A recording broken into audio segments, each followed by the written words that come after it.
Hey you guys, Tasha Shore, your partner in parenting here. I'm happy to be able to talk to you a little bit about sleep today.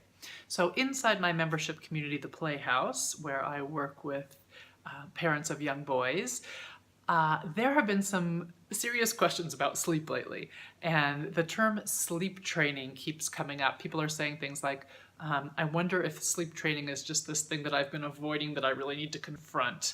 Um, I want to talk a little bit about sleep and how we can help our boys and our kids in general sleep better.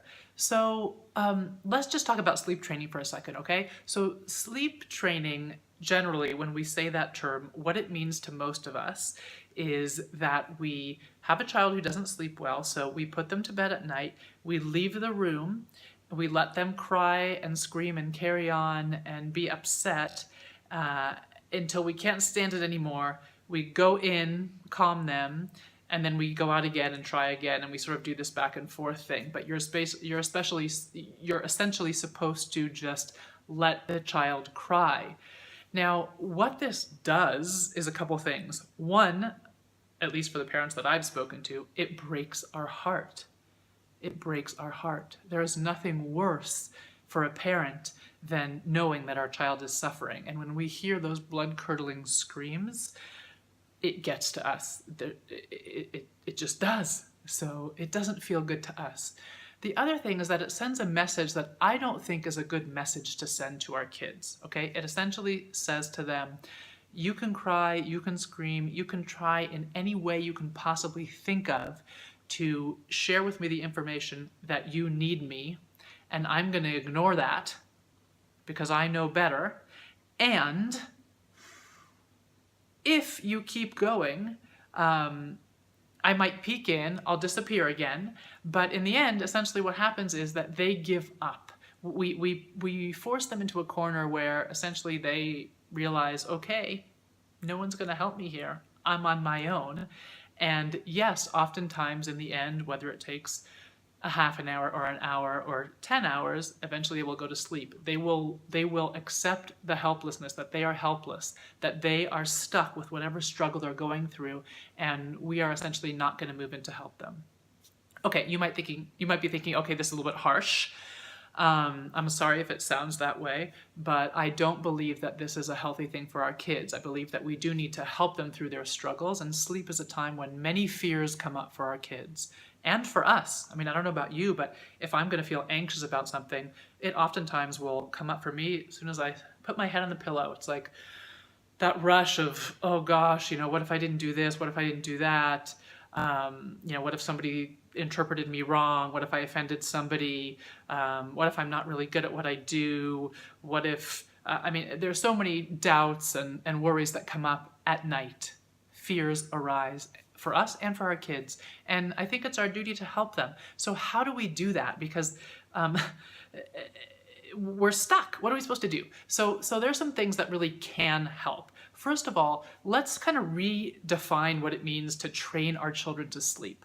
I think what it means to me, in a way that I can accept the term, is for us to assist them in being able to sleep better. In other words, our goal is the same. We want them to be able to sleep through the night, or whatever it is that our goal is. And we are going to help them do that. Okay, in a way that both feels good to us, that we don't feel like we're abandoning them, but that also gets results. That doesn't send them the message that they have to figure it out on their own and that we're gonna leave them alone with their feelings of fear or upset or whatever has arisen for them. So the first step that I think is really important when you're trying to come up with a solution to your sleep struggles is to figure out what your ideal situation is, because this is one of the things about parenting. There's no one right way to do it. Some families co-sleep. Some families co-sleep till their kids are pretty old. Some families don't co-sleep at all. Some families put their kids each in a separate room. Some families have kids share rooms. Some families have a little co-sleeper on the end of the bed. Some families have their baby between the two parents, if there are two parents. I'm not here to tell you that one way is right or one way is wrong, but one thing I am here to tell you is that it will behoove you very much to figure out what your ideal looks like. What are you trying to achieve? Okay, to just go like, oh my God, I need to sleep. That's not enough. Yes, you need to sleep, and it is important to take yourself into consideration, and I want to talk about that in a second. So, but you need to have a specific goal. So think about it. Like, I want my child to be able to sleep through the night so that I can get 7 hours of, straight through of sleep, 7 hours of solid sleep. Okay, or I would like to have my child be able to stay in their bed until 5 a.m. and then if they want to come in, I don't mind that. It doesn't matter. There's no one right way or one wrong way, but you need to think about what it is that you want. And that gets me back to that other point that I wanted to make, which is that there are multiple people in these relationships, okay? The fact that your child isn't sleeping well is affecting not just him, it's affecting you and the rest of your family. So oftentimes parents will say, parents on one end of the spectrum will say, well, he needs me. He needs to be sleeping in my bed. He needs me wrapped around him. He needs me touching him at all times, or he can't sleep. But I'm not sleeping at all. It's horrible.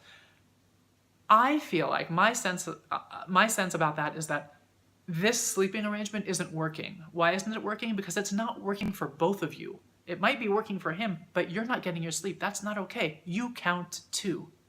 On the other hand, you're not the only one who counts. So that's why I don't think that original sleep training method of letting your kid cry it out is a good one, because, okay, you're going, I have to sleep, but you're not considering the struggles that your child is facing. So what I want to do is bring the pieces together so that we can consider both of you and the child, and whoever else it's affecting. Okay, so you're going to take yourself into consideration. You're going to come up with a plan, a goal. What is it that you want to accomplish? Because ultimately what you're going to need to do is to start setting limits and listening to those fears and upsets that are arising for your child during the night. If you're not 100% clear about what your goal is, it's going to be very hard to hold those limits that you're bringing. It just gets frustrating. But if you have a goal in mind and you're clear that you're ready to take on this project, and let me just say that this is a project, this probably isn't going to take one night. It can take very few nights. It might take 2 or 3. It might take a couple weeks. It might take a little bit longer, okay? I don't know how long it's going to take, but it's not just like a 5-minute thing. It's something that you're going to need to commit to. Another thing that's going to be really important after you have your goal is, what do you have to set up? What do you have to get into place in order for you to be successful at supporting your child in the way you need to support him? So let's say you're wanting to get him to sleep the 7 hours straight during the night, okay? And he tends to wake up in the night. And so you're going to want to set limits. What's that going to look like? And I'll get back to how you set up support for yourself. What's that going to look like? So that might look like this. He wakes up in the night. Let's say he's in his own room. You go into his room and he wants to come into your bed, let's just say. And you say, sweetie, no, you're gonna sleep in your bed tonight. I'm gonna help you. You're gonna sleep in your bed tonight. And he will likely have an upset about that. Now, at that point, what you're gonna wanna do is simply just stay close and listen to his feelings. Just listen to his feelings. You get to set that limit, but he gets to be upset about it. It's very yummy to sleep close and cozy next to mama or daddy. Okay? It's a nice thing. It's a nice feeling. We all like to cuddle and be close. That skin to skin is irreplaceable. It's magical, right? But it's not always appropriate. It doesn't always work for every family all the time in every situation. In fact, it never works for every family all the time in every situation. So you want to bring a limit. No, sweetie, you're going to sleep in your bed tonight. And then listen to his upset. Once the upset subsides, he goes back to sleep, you leave again. Okay, he wakes up again, you go back and you do the same thing. Now, obviously this is a clean version in the sense that there are many more nuances than this. So let's just take another example. Let's say that he wakes up, he calls for you, you come in, you set that limit, sweetie, you're gonna sleep in your bed tonight, you're safe. And that's, by the way, all he needs to know is he's safe and he's loved. We don't want to get into whole negotiation and big long discussions about why or why not or what's fair or what's not fair. Just have that one-liner and just use it over and over again. Sweetie, you're going to sleep in your own bed tonight. You're safe. That's it. Okay? Let's say that he's almost asleep, and then you're about to go, he wakes up again. So you keep listening. Or let's say that he seems like he's going back to sleep, and then you start leaving, and he starts crying again. So you go back towards him, and as soon as you're right next to him, he calms again and he's quiet. But as soon as you move towards the door again, he starts crying. Okay, this is good information. This isn't a fail. This is good information. What you're looking for is that sweet spot where you can allow him to feel his upset and the safety of your attention. So for this child that I'm describing, it's like when you're moving towards the door. So he needs you to be moving towards that door. So you might stand by the door rather than next to him so that he can access those feelings and feel the upset and release the fear and heal from the hurts that are awaking him in the night. And you stand there and you just use your same one-liner. Sweetie, you're going to sleep in your bed tonight. You're safe. It doesn't have to be that one-liner. It can be some other truth that is your truth. You can say something like, I'm going to help you sleep through the night in your own bed, sweetie. We're going to learn to do this. That's it. And let him have his feelings. So it's a game. It's a give and take and back and forth. You're going to play around with it. There's not one right recipe, but essentially what you're looking for, like I said, is that sweet spot where you can help him feel the fear, feel the upset, but still be present with him while he's feeling it. So he's not alone. So we're not sending that message of, you have to deal with it on your own. Sorry, it's hard, but I can't deal. Let me go back to that piece about how then do you set yourself up for success with this, because this could be exhausting, right? It might take you a few nights of having to wake up several times. You might need to nap during the day, okay? You might need to have your partner, if you have a partner, do the morning routine for this week or two that you're working on this project. You might need to have an in-law come and support you in different ways, maybe make some food that week, or ask your boss if you can come in late for a couple of weeks. There are lots of things that you can do, but what you want to do is plan ahead so that you don't have these time constrictions or constraints upon you, because that just stresses you out, and then you can't relax and be present with your child. All right, what else did I want to tell you? I can share a story. I may have shared this story before, but when my oldest, really, he was about 2, he went back to nursing every night, every 2 hours, and he had gotten up to a whopping 5-hour stretch once a night. It was like amazing to me. I did not know then what I know now, or things would have looked a lot differently. But anyway, I was working during the day full time. I was exhausted. I was literally like crawling under my desk and closing the door and hoping to God that nobody would open the door and find me. I couldn't keep my eyes open. I mean, like literally I was like this. I just had to lay on the floor and go to sleep. So I decided, okay, I gotta help him sleep through the night. So first of all, it was really hard for me to get to a place where I felt good about it, because I was sad to let him go. Like I was working during the days, and this was a time that we got to be close with one another, and it was a sad thing to let go of. So I talked to my sisters-in-law who had all been through this, and I cried in my listening partnerships with people who could not judge me but could just listen, and I mourned the loss of what I felt was going to come and be a loss. And I worked on these feelings of my own. That was the first thing that I did, so that I could do what I told you I suggest that you do, which is get your plan clear. And then my plan came clear to me. All of a sudden, one day I woke up and I was like, okay, you know what? I don't want to nurse anymore at night. I am going to night wean. And I didn't feel guilty about it. I didn't feel bad about it. I felt like it was the right thing to do for me and for him. I felt 100% confident about it. And so I talked to him. I said, sweetie, we are going to stop nursing during the night. When the sun's out, we can nurse, but when it goes down, no more nursing. And I also decided that I wanted to move the nursing outside of the bedroom because we co-slept. So I told him ahead of time, and I said, we're going to start tonight. So I told him, not in the middle of the night, but I told him ahead of time so he knew what to expect. And I suggest you do this with your child regardless of the age, even if you think they're too young, they understand. Okay? Let me think. Then what happened? So I told him, and then that night we went to bed, and like clockwork, he woke up and he wanted to nurse, and I held him close, and we even slept naked in the bed. Okay, so I didn't even have a top on, so he was close to my breast, and I was saying, "Sweetie, we'll nurse in the morning." That's all I said, and I held him close. I hugged him, I held him close, he felt my skin, but I didn't let him nurse. I said, "No, sweetie, we'll nurse in the morning." And he cried and cried and cried. I don't even remember for how long, 10 minutes, 15 minutes, I don't remember anymore.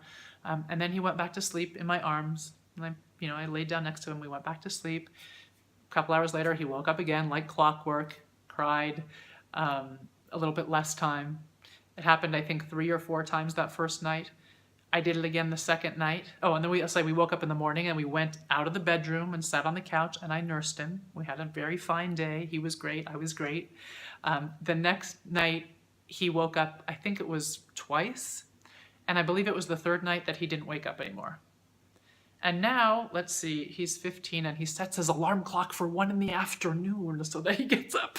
Anyway, but that's far ahead for you guys, I know. But still, he started sleeping through the night. That was it. He slept through the night after that. So it is possible, but there are some key components that I think many of us don't think a lot about. And one of them is being really, really clear and confident about what you want to happen. Another is setting yourself up for success so that you can make that happen. So I didn't talk about that piece in my story, but I had my husband on board too. So those nights that I knew that I was going to be super tired, which was really the same as every other night before then because I was so spent, it was ridiculous. But he was supporting me on that project, so I can't remember actually now what I had him do, but he was in on things. So you want to think about that. Who can you get to support you and how? What's going to make things easier? Is the food preparation the part that gets hard for you? Is getting somewhere on time the part that gets hard for you? Is, whatever it is, figure out how you can set yourself up to be successful. So planning to, and then the limit setting and the stay listening. Staying and listening, not abandoning your child when he is upset in the night, being there with him, but not being afraid of the upset, not thinking that something's wrong or that you're doing something wrong because he's upset. He needs to have that upset. That is the healing process. That is the body's natural way of healing from hurts and upsets. And if we can just be confident in our limit, confident in our goal, present with our child, keep loving him all the way through, he will move through that upset. Okay? So there's lots more to talk about sleep. We didn't talk about play yet. There's lots of other stuff we can talk about. But I think this is a really good start. All right? So if you have any questions, you can hop over to my Facebook page, Tasha Shore, Your Partner in Parenting Boys, and post comments there. I'm happy to answer questions. And that's it. Happy sleeping.